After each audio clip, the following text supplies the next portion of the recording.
Picture this, you just bought your dream home, you're gonna live the lifestyle of living in a small beach town in Florida, you get the history of St. Augustine, you get the entertainment, the nightlife of downtown, you get the beautiful beaches, but you come home, you open up your windows to relax, maybe go on the back porch and you're screened in lanai, and you can't even enjoy it because it smells like shit. This is 100% a problem that is happening right now in St. Augustine that you need to know about, whether you're a local or you're relocating to the area. In today's video, we're going to be diving into the stink that's angered many of the locals here in St. Augustine. We're also going to talk about Aaron Brockovich's report, who is like a celebrity environmentalist and also paralegal, about the stink that's here in St. Augustine. And we're also going to talk about how this could potentially affect your home value and maybe your health. So what's going on with this stink in St. Augustine? Where is it coming from? Why is this an issue? Let's start. So the source of all of the odor is coming from Indianhead Biomass Facility. It began processing biosolids back in 2018, but none of the locals really knew what was going on. They could smell it here and there, but they didn't know where that smell was coming from. So what areas are going to be affected by this potential stink? Now we're talking about areas around Morgan's Cove, Entrada by D.R. Horton, St. Augustine Lakes by Lennar, all the homes that have been built off Holmes Boulevard, going up to Murray Middle School all the way to Osceola. A good portion of West Augustine is being affected by this stinky, stinky smell. And as of right now, there's over 1,200 complaints filed with the Florida Department of Environmental Protection about the shit smell in St. Augustine. So how bad is it, right? It's only a little bit of human shit. How bad could it be? Let's take a look at a report, a quote actually from the Wall Street Journal. This got in the Wall Street Journal, guys. This is not something to be, this is a big deal. A resident was quoted, "I was immediately hit with a horrible poop smell." Another one says, "Stinks like shit every goddamn night." And then Aaron Brockovich on her report reported that people are staying indoors, they're keeping their windows closed, and they're watching for changes of wind, just in case they know they're going to be downwind from the Indianhead Biomass Facility, because it's been such a problem for them in their homes. And in those over 1,200 complaints, there's also complaints about potential respiratory issues that are being caused by the Indianhead Biomass Facility, and of course the potential for their property values to decline if this grows into a bigger issue. So why is this still happening, especially in today's world? It doesn't make good sense. Well, there's a couple of legal problems that make it a gray area, right, of whose responsibility is this. Now, I mentioned before that Indianhead Biomass Facility was processing biosolids since 2018. So they've been doing it for a long time, and residents just weren't sure where the smell was coming from. Just depends on the wind and the day and what's going on, right? So they could not pinpoint where it was coming from.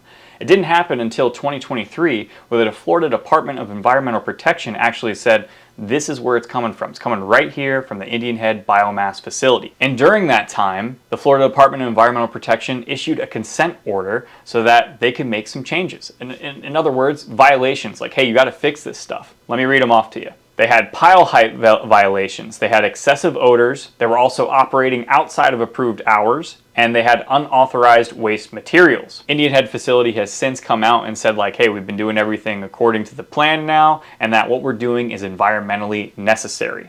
Because at the end of the day, what are you going to do with the human shit? We got to do something with it, right? That's a huge problem for many, many counties, many, many cities across the United States, across the world. But here, I think, is where one of the bigger problems lies, right?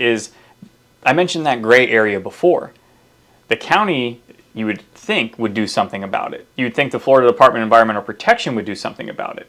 But back in 2023, there was a change in state laws that now the county has no control over. It has no say in what this facility does. So now the full enforcement of any of these issues or any of these complaints or violations is on the Florida Department of Environmental Protection. So it's kind of this gray area where the county's like, hey, there's an issue, we want to take care of it. Florida Department of Environmental Protection says, yeah, there is an issue.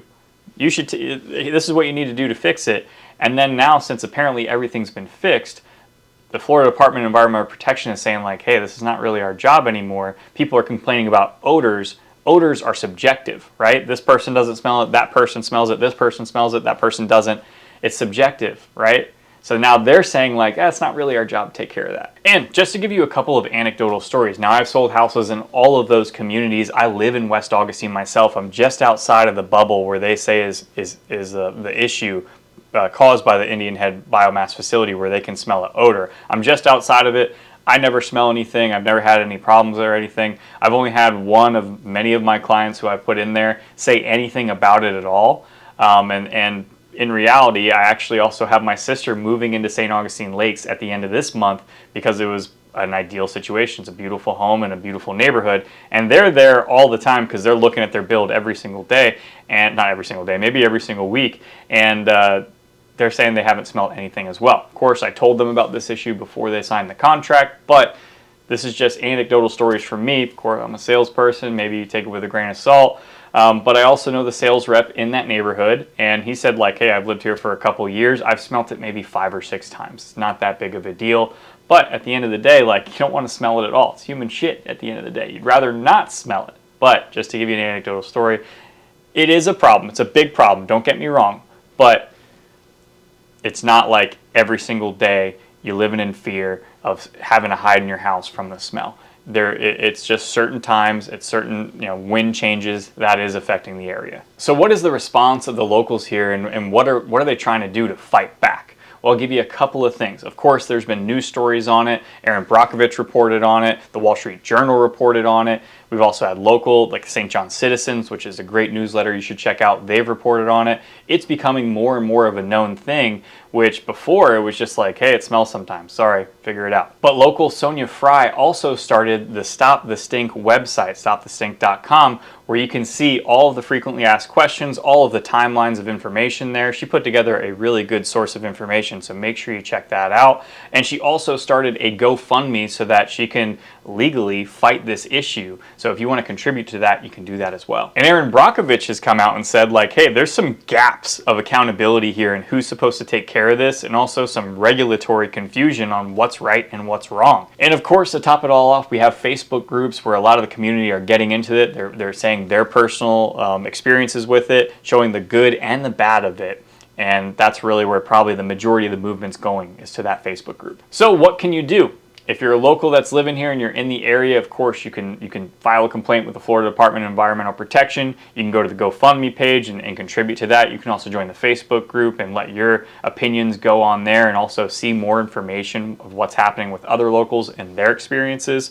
But the biggest thing is probably going to be filing a complaint with the Florida Department of Environmental Protection and just sharing this on social media. So if you're sharing this video, or if you're sharing Stop the Stink, or sharing the Facebook group, getting the information out there to more people so that they're more educated about their area and know what people are going through is going to be the best way to resolve this. So if you're a local and you care about living here in St. Augustine, the residents here, or if you're relocating and you want to buy a home in the area between $300,000 and $400,000, want the downtown, want the beach lifestyle, all within 20 minutes, then make sure you subscribe to the page, because all this stuff pertains to you. I put out new videos every single week, and I do a live stream on Wednesday at 8 p.m. covering news just like this so that you stay educated on what's going on here in St. Augustine. Until next time, guys.